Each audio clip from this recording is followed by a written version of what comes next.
पौड़ी की बेटी अंकिता भंडारी के हत्यारों को कड़ी से कड़ी सजा दिलाने को लेकर राज्य भर में आक्रोश चरम पर है। विभिन्न संगठनों द्वारा हत्यारोपी पुलकित आर्य और उसके मैनेजर साथी सौरभ भास्कर और अंकित गुप्ता को फांसी की सजा दिलाने की मांग उठ रही है।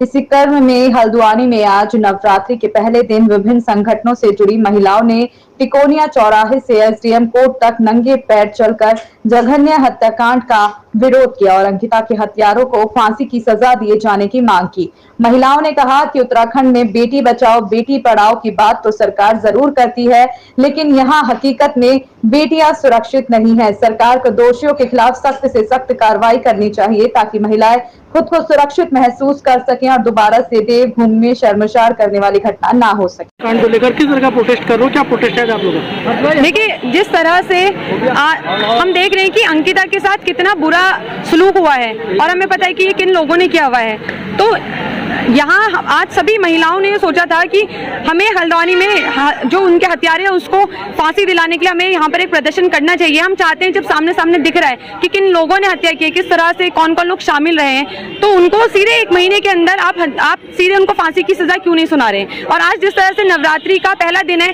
तो ये एक मैसेज देने के लिए भी गया कि अगर लड़की अपने आप पे आज एक दुर्गा का रूप धारण करती है तो अपने आप पे बहुत सक्षम है। अगर आपसे अगर कोई सजा नहीं सुनाई जा रही है तो आप उनको दोषों को हमें हमारे हवाले कर दीजिए, हम खुद अपनी तरह से उनको सजा दिलवाएंगे। तो नंगे पांव क्यों चलना है, तो सोचा आपने? नंगे पांव इसलिए देखिए एक विरोध प्रदर्शन है क्योंकि ये एक सरकार को दिखाना है कि हाँ हमें हमारे अंदर इतना दर्द है, क्योंकि आज जिस तरह से इतनी मतलब उन्होंने इतनी बुरी दुर्दशा उस लड़की की है, तो ये कल के दिन किसी के भी साथ भी कर सकते हैं। ये कल के दिन इस चीज को बंद हो, इसलिए हमारा ये है कि आज जब उन लोगों को सजा मिलेगी तो कल के दिन कोई भी ये काम करने से कांपेगा। ठीक है। फांसी दो, फांसी दो,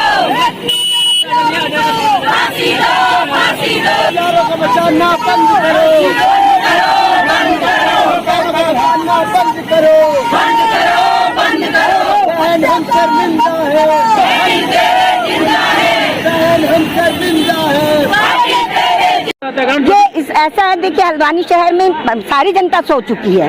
अंकिता का कोई ऐसा एक दिन की बात नहीं है, हो रहा है, हमेशा हो रहा है, हर हफ्ते हो रहा है, हर दिन कुछ न कुछ हो रहा है। इस बार ये मुद्दा उठ गया है तो इसलिए हम लोगों ने आज पहली नवरात्रि को, जिसमें लोग भगवान में मंदिरों को, अब ये मैं कहूँगी तो नहीं, हमारी परंपरा चली आ रही, पूछते तो हम पत्थर के ही भगवान हैं, तो हमने भी तो इस नवरात्रि में आज पहले दिन पहली नवरात्रि को ये कार्यक्रम करने का इसलिए सोचा।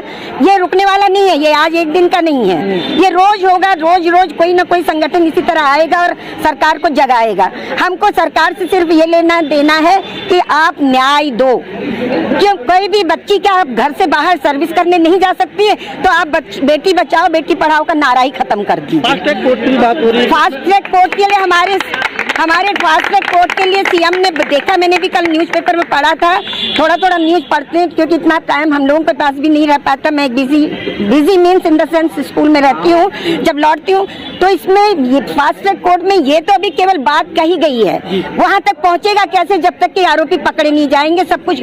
और वो बात करते हैं बुलडोजर चला दिया, ये चला दिया, हो सकता है साक्ष्य मिटाने के लिए बुलडोजर चलाए हों, गवाहों को बताने के लिए, तो ये सब कुछ नहीं है। हमको न्याय चाहिए और अगर उसको मारा गया है तो हमको पूरा न्याय चाहिए और ये आज जो शुरुआत हुई है ये रुकने वाला नहीं है। हर कोई इस आक्रोश में शामिल होने को तैयार है, वहीं आज महिलाओं द्वारा पैदल मार्च निकाला। देखिए, जो प्रदेश सरकार की स्थिति और देश की स्थिति है वो इससे बहुत ही गंभीर है। आए दिन ऐसे मामले देखे जाते हैं, पहले यूपी में, दिल्ली में, उत्तराखंड में भी, अब देवभूमि में भी हमारे ऐसे मामले देखे जा रहे हैं। हमारी ये मांग है कि सख्त से सख्त एक्शन हो, कड़े कानून बने कि आने वाले समय में जो लोग हैं वो डरें कि किसी बहन बेटी के साथ गलत करना क्या होता है। और मेरा सरकारों से यह कहना है कि जो आप ये रिजॉर्ट और ये सब चीजें बाद में तोड़ रहे हैं ना, उस समय के अधिकारियों पर भी कार्रवाई होनी चाहिए कि जब ये अवैध प्रॉपर्टियां बन रही हैं। मेरा नाम राहुल पंत है।